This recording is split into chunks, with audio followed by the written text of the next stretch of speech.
in Knoxville, our children's hospital, had asked me for years to be in there Dancing with the Stars. I want to be able to tell y'all it was ABC, but it wasn't. It was in Knoxville, and it was local celebrities. So it's like the weatherman, and Phil Fulmer if he didn't have a knee replacement, and you know, people like that. So they had asked me, there's not many celebrities, so they had asked me, and I said, well, I've been eating white flour, and I'm in a bad place, and I don't know.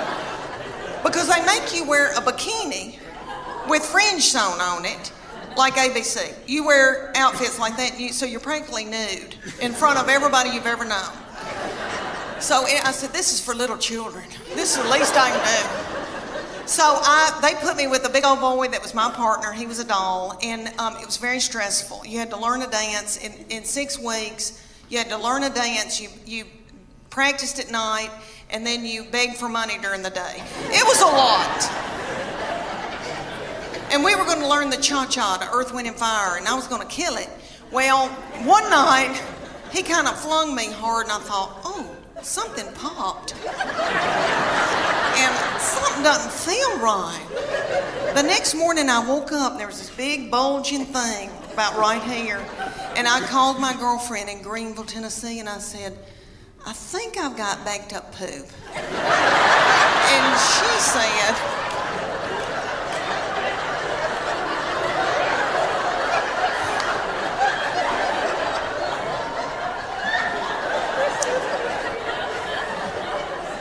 because I have trouble with that. But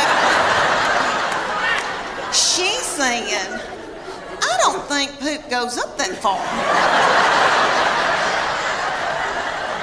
And so she looked on her iPad on WebMD, and she sent me this picture of this man looked like an alien coming out of him. She said, is that it? And I go, that's it. She goes, you've got a hernia. So I went to my doctor, and they said, we can't push this thing back in. And so the thing was in 5 days with the Children's Hospital, and I didn't want to let them down. And I thought, Lord, what are we going to do? And my girls stepped in and learned a dance in 4 days. Bless their hearts, and they were practically nude. And they had to wear all that too. And I came out in a wheelchair to Proud Mary Keep On Turning. Thank you. And it all turned out good. The girls did that dance. You've seen that video from a long time, from the 60s with Tina Turner, and they were doing that dance. You know, it looked like car wash, something going through. Y'all seen that? And you know that Ike probably whipped her in a cocaine rage before she hit that video. So I thought, if she can do it, I can do it. But you know, let me tell you, it ended up a wonderful thing. We raised a lot of money, and it was a blessing. And okay, this blessing came out of it. Let me tell you, my husband found out about the cuddling program, and he is a baby cuddler. He cuddles drug-dependent babies every Wednesday night in Children's Hospital. Thank you. Thank you. That is so sweet. He didn't help me with mine. There's 2 things on this earth that make him happy. A clean house and sex. Oh, lucky me. He said, well, if you don't start taking care of my needs, I guess I'm going to have to get a girlfriend. I said, oh, dear Lord, say it's not so.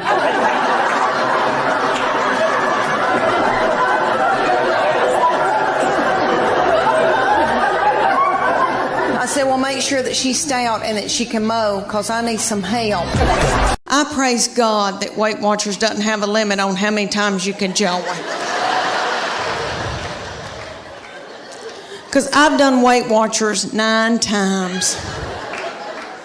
And I've lost 7 pounds in all.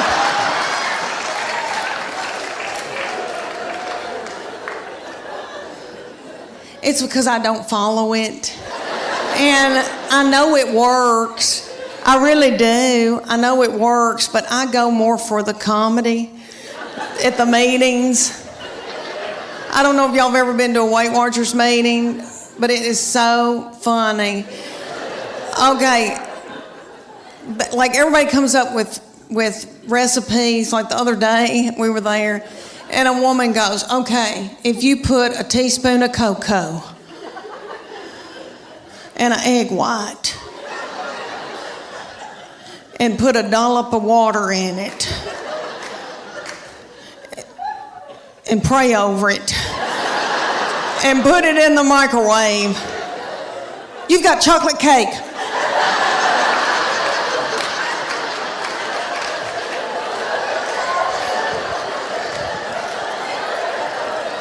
And we've all got our iPhone out and trying to film her. And then somebody will get up and they'll go, oh my gosh, y'all, there's fat-free chocolate mint ice cream, but you can only find it at the Harriman Walmart. And people start throwing chairs and like running in a panic. This is what I figured out about myself. Okay, I eat, and I think it's because I'm from sweet country farming people. We value our children and what we've grown to eat and what we've killed. So my people use food for everything. If you're happy, if you're sad, if whatever. I mean, a celebration, woo, okay. And I know I've done that, and I know that I eat emotionally, but I never wanted to ride around in a minivan on dope or alcohol with little children in the car.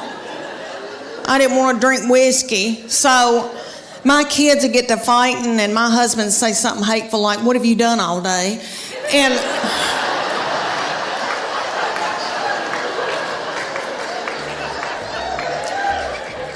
that would make me so mad, and I'd eat a hot dog, and I didn't even know what happened. My oldest daughter has turned 11, and she's in 6th grade in middle school. And I can tell that puberty is beginning with her. She's crazy. And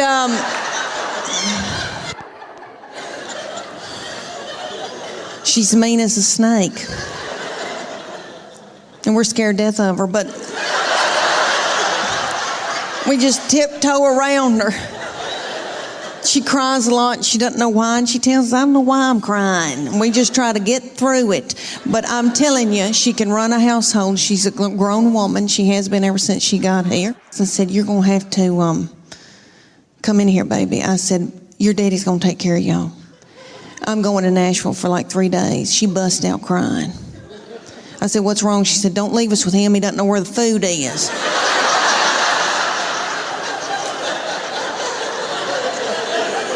I said, well, that's why you're in charge. And she is. God love her. But my girls are emotional, and I don't mean to talk about them because I love them, and I know they'll visit me in the nursing home. But they are lunatics. My husband says they're psycho, and they need therapy. And I'll give you all an example. I can be in the pickup line at school, and this happened when they were in 1st grade, and it happens every day when I pick them up at school now. I'm sitting in the pickup line, and I can see them come out, and they are in a good mood.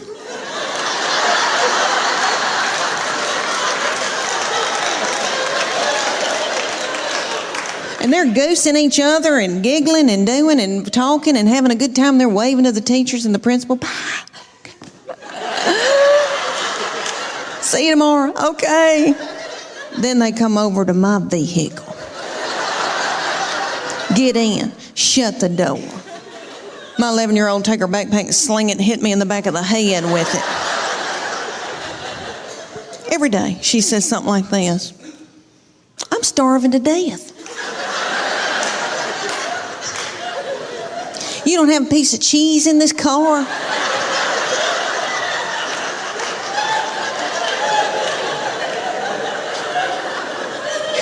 Your driving's making me car sick. I hate her. Why'd you have her?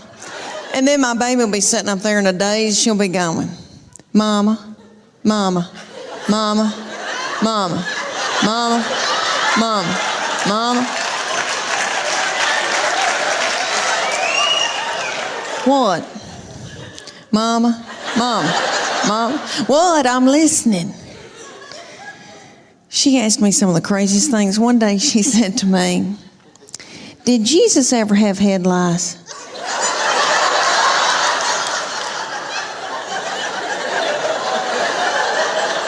How do you answer something like that?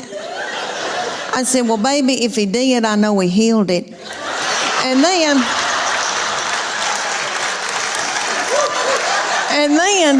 my girls be whipping each other in the back seat and telling each other how bad they hate each other and they wished each other were dead. And then my sweet boy will come out. He'll get in and he'll say, "You know, they're building a new Home Depot up on 281. Okay, y'all.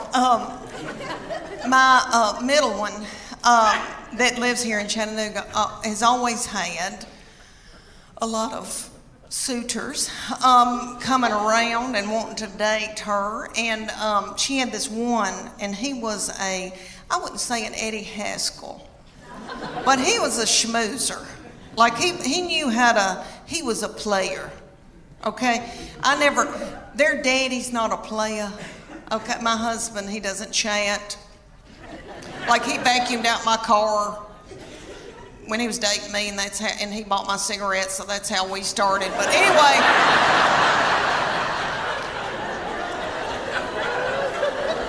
it was the 80s. But anyway, the young people call it player, you know, some fast-talking boy. She had this fast-talking boy coming around, and he would say to me things like, "Miss Morgan, you look beautiful today." And I was like,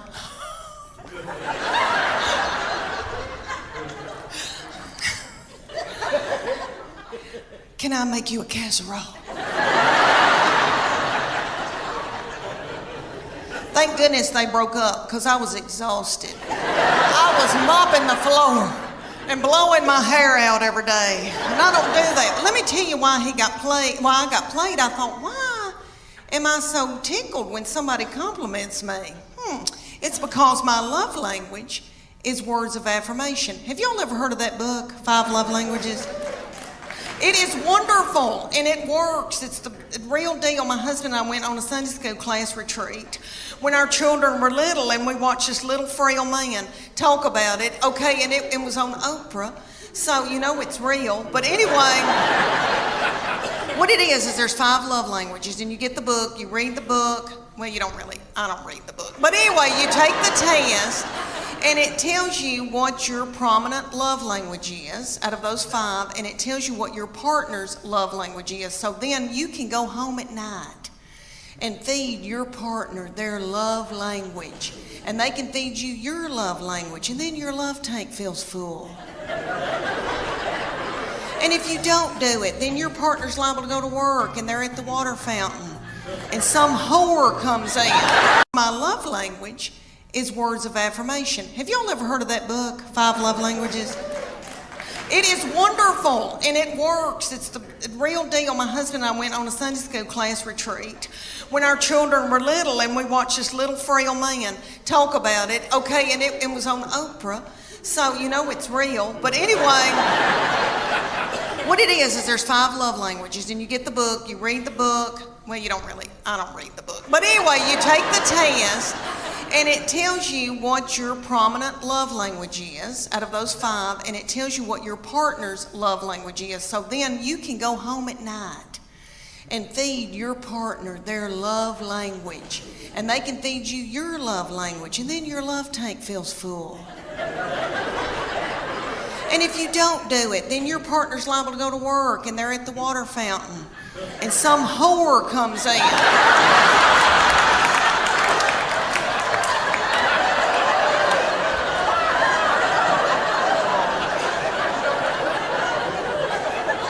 And feeds their love language, and then they feel a tingle, and then Satan swoops in. Y'all know where I'm going with that? It's a disaster. So there's 5 love languages. There's quality time, and that's my sister's. Quality time, but you just can sit and watch ESPN with somebody, you know, which I don't want to, but I mean, you just sit with somebody. Okay. Then there's gifts, And you can just give them a card and they feel loved. It doesn't have to be something expensive. Okay, then there's physical touch. And most women in here will go, oh my gosh, that's my husband's. Physical touch. He's on me like a duck on a June bug. But it's not that kind of nasty. I'm talking about, like there's people that just want to hug you and kiss you and squeeze you and they got to hold your hand. That's the physical touch they're talking about. Okay, then there's words of affirmation. That's mine. So all my husband has to say is, Leanne, you are a good mama. Leanne, that Trisha Yearwood's chicken piccata is to die for. And then my love tank feels full, and then I'm willing to do something vulgar with him.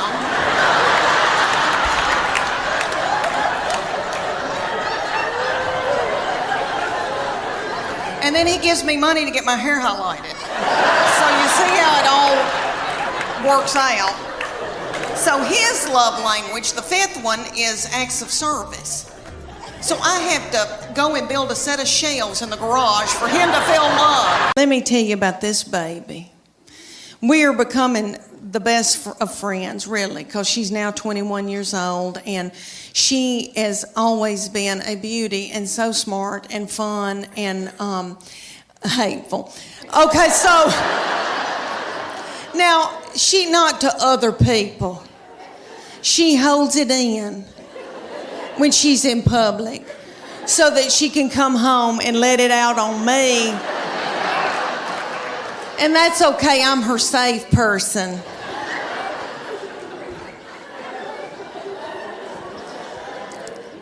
And I believe that God allows this when your children get in about, junior, senior in high school, because he knows that you're grieving, because they're gonna leave. And he knows that you're gonna take to the bed over it. So, their junior and senior year, something happens. And they change on you. And they get to be the meanest people you've ever been around. So by the time they're ready to leave, you kick their crap out onto the curb.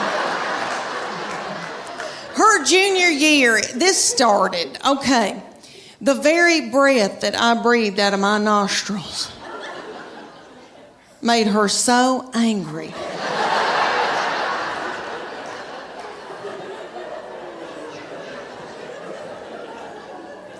We were not allowed to eat cereal in our own home.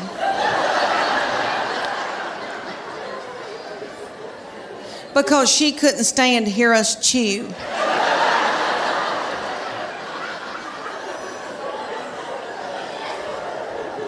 And I don't mean to talk about her because she had a lot on her. She had a lot on her, like she had to empty the dishwasher. And that's a lot, I'll give y'all an example. Okay, at the University of Tennessee in her sorority, these girls will come home, and I'll cook for them and I'm tickled. All right, well, they like Memphis, Nashville girls. Well, a little girl came home with her and spent 2 nights. So I washed that little thing's clothes, and all I said to this little girl was, Katie, you're so tiny. Your little underwear looks like a slingshot.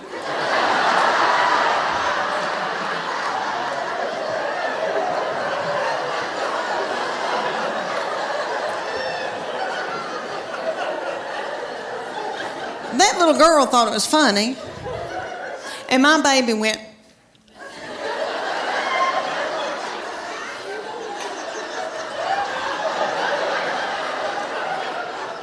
So I got out of there. So when that little girl left, I came back in, I went, what's wrong with me saying that her little panties look like a slingshot? I wish somebody'd say my panties look like a slingshot.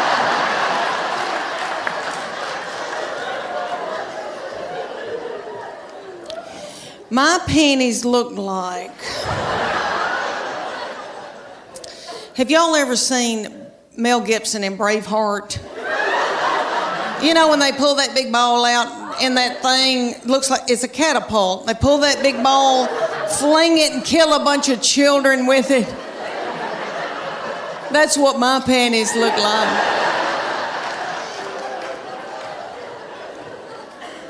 Do y'all know who owns Victoria's Secret? I used to buy my panties at Victoria's Secret, but they started cutting me in two. All right. Do y'all know who, seriously, do y'all know who owns it? Satan. Okay, so I'll never forget the day that I found out about her, and I feel terrible about it now. But I was overwhelmed. I knew something wasn't right. I didn't feel good. I thought, oh my gosh, surely I'm not pregnant this quick, this soon. And you know when you got to know something, you got to know it right then. I had no right then. I grabbed up my 2 babies and diaper bag and all that stuff you take with you everywhere you go, and I went to the Walmart in the foothills of the Appalachian Mountains. And I bought an EPT pregnancy test, and I took it in the stall at Walmart. And I tinkled on it. And my 3-year-old boy looked at me, he said, "What, is it positive?"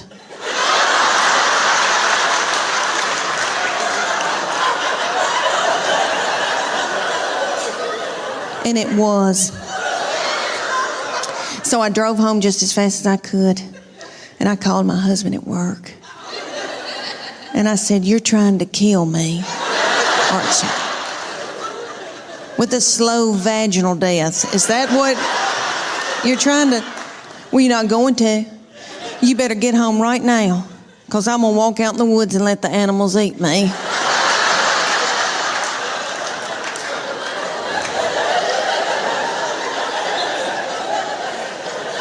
But let me explain to y'all why I was so torn up. I had a 13-month-old baby girl in diapers and a 3-year-old little boy in Superman panties with doo-doo balls falling out.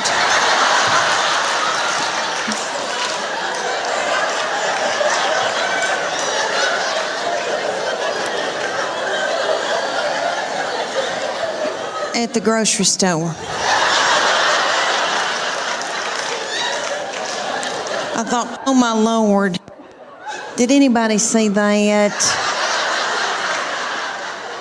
I don't have anything in my purse to pick it up with. Is some little child gonna think it's a milk dud?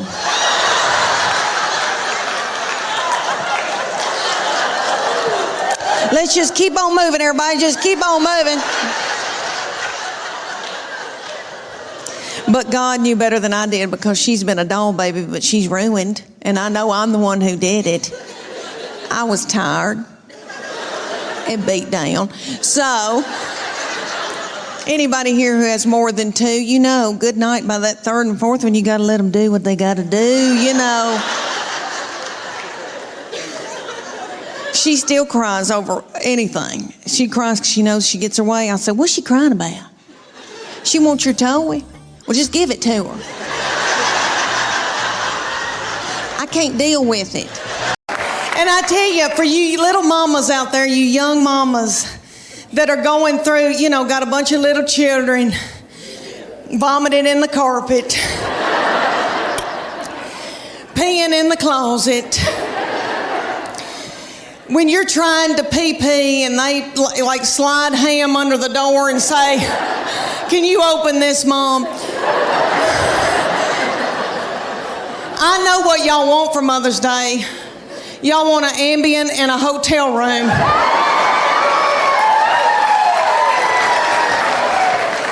I hope y'all get it. I hope y'all get it.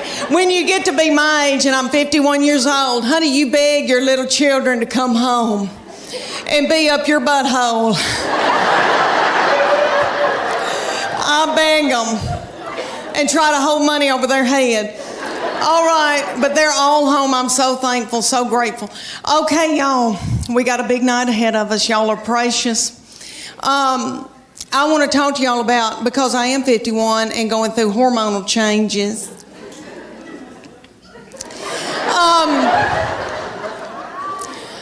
Okay, I am with their daddy, and these children all walked off and left me with him.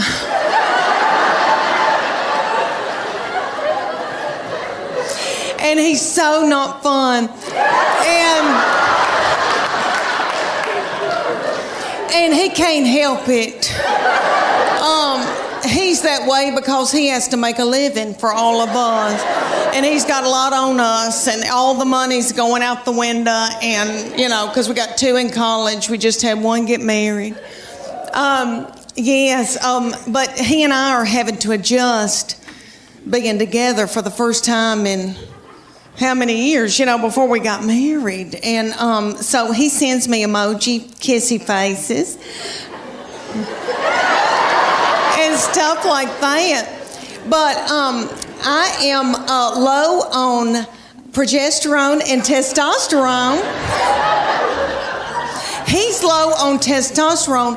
Praise God. I want to be hip. I don't want to be a goober mama. Have y'all seen the goober mamas?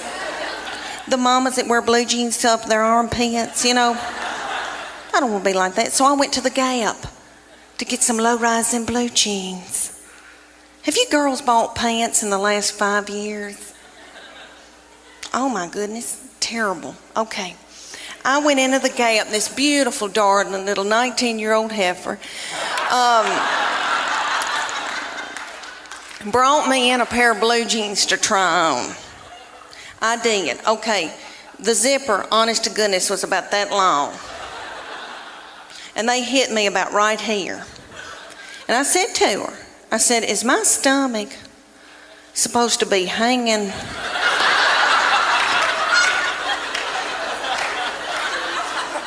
out over my blue jeans? It looks like a small purse. I said, are my panties supposed to be hanging out this far out of the back of my pants? She said, no, you're supposed to wear a thong. I said, excuse me, miss, but I'm a Christian.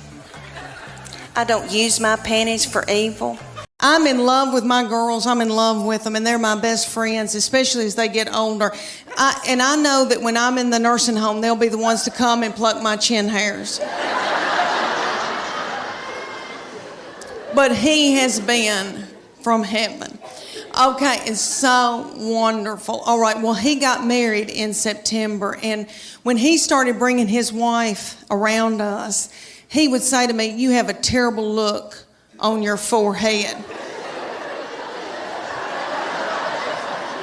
And I would say, what? I don't know what you're talking about. But he said, Mom, she's my best friend, and I want to marry her. They met in college, at Berry College, and he said, she's going to be my wife. And so I tried to, it wasn't anything against her. It was anybody that was going to come in and take my boy, because he's the best thing that's ever, all right, he's like the best of their daddy. He's like everything their daddy can't be. Does that make sense?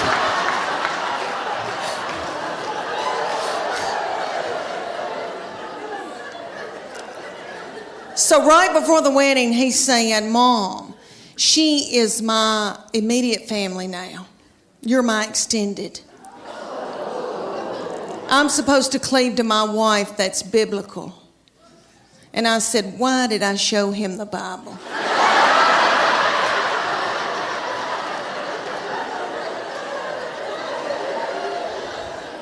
But they had a beautiful wedding, and really, when I got in there and the Holy Spirit was there and God was in it, and I knew they were supposed to be together, and I love her. I mean, I love her. She's like another daughter to me now. And but I was freaked out. But everything is okay now. And then I got to thinking, how psycho am I that I want to keep him forever and have him live in the basement and be a weirdo? You know, that's twisted. So I was able to let him go. And I love her. She's like another child to me. We were at the University of Tennessee, Knoxville. And when we met, and I was getting my undergraduate degree, it took me a long time because I'm really fun. And He was getting his MBA, and I thought, oh my gosh, I'm marrying Hoop-de-Doo. He is so smart, he can reconcile a checkbook. There's no telling where we're gonna go, what we're gonna see, what kind of life I'm gonna have with him. Well, we graduated, and he decided to buy a used mobile home business in Bean Station, Tennessee. Y'all don't know where Bean Station, Tennessee is, do you? Okay, it's at the foothills of the Appalachian Mountains. Have you ever seen Deliverance? If you haven't, I suggest you don't. It'll mess with you. He moved me there, and he wanted me to be in sales for him. So I did that day. Till I saw a family drive up in a Gremlin with the window out and a 9-year-old smoking a cigarette. She lit it off of her meemaw. And so I went home that night and quit that job, and I got pregnant, and I had 3 babies in 4.5 years. Whew, it's right, it hurt. I was pregnant and or breastfeeding for 6 straight years in the foothills of the Appalachian Mountains. And the mountain people would say to me, don't you know what causes that? Well, all over the United States, they've got this thing called competition cheer. And it's kind of like, if you don't know what that is, it's kind of like Honey Boo Boo meets the Olympics. Really. It's gymnast. They're gymnasts. And there's one in Knoxville called the Sharks.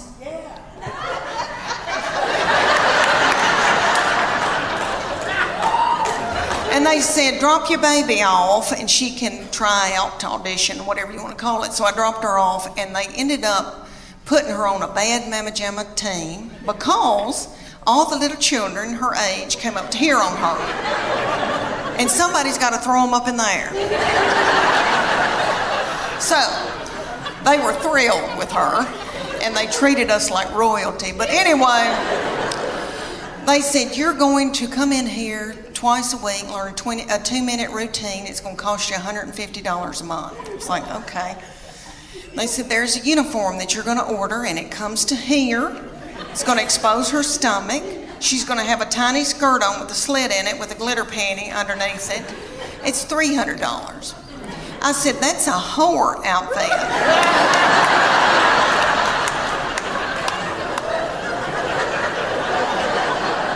And it came with its own bag of whore makeup. So that all the little children could look alike. And they said, y'all are going to travel to faraway lands and compete against other little whore children.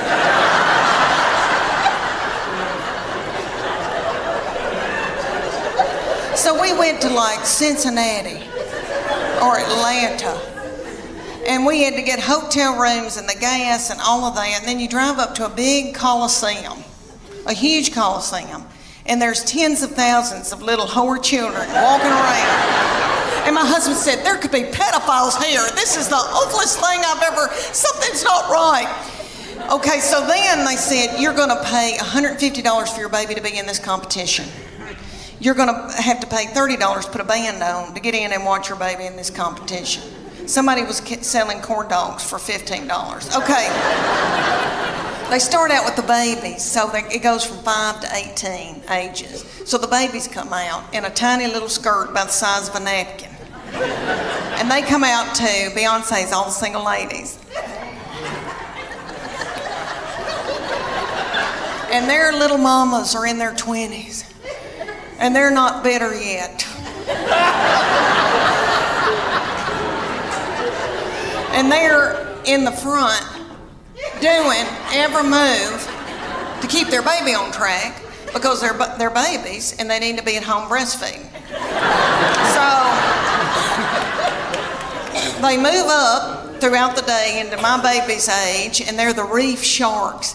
They call out that name, honey, for 2.5 minutes. My baby throws little children up in the air, flinging little children broken out in a sweat, working like a Trojan. Did you see my Spanx? Okay. All right. One of my girls said I look like Miley Cyrus in the Wrecking Ball in my Spanx. But anyway, so she throws these little children up. The little children she's throwing up in the air are the flyers. They call them the flyers. And they're freakishly tiny little children. I don't know where these people come from. Their mamas are freakishly tiny. I mean, I come from big people. I've got thick ankles. I can work in the fields. And the whole time she's throwing them in there, these little girls are going.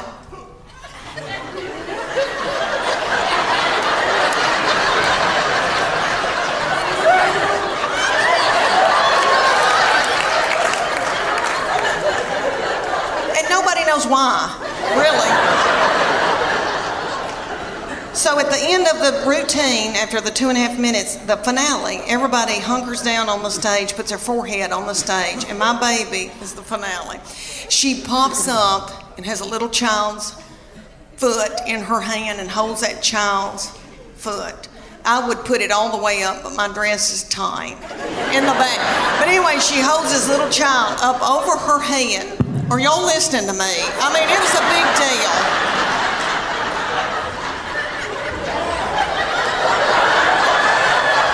I mean, could you hold her up over your head or vice versa? I mean, you know, it's a big deal.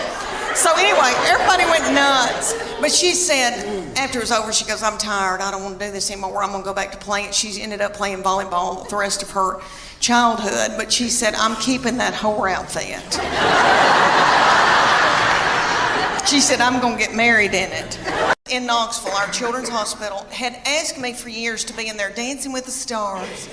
I want to be able to tell y'all it was ABC, but it wasn't. It was in Knoxville, and it was local celebrities. So it's like the weatherman. And Phil Fulmer if he didn't have a knee replacement. And, you know, people like that. So they had asked me, there's not many celebrities, so they had asked me, and I said, well, I've been eating white flour. And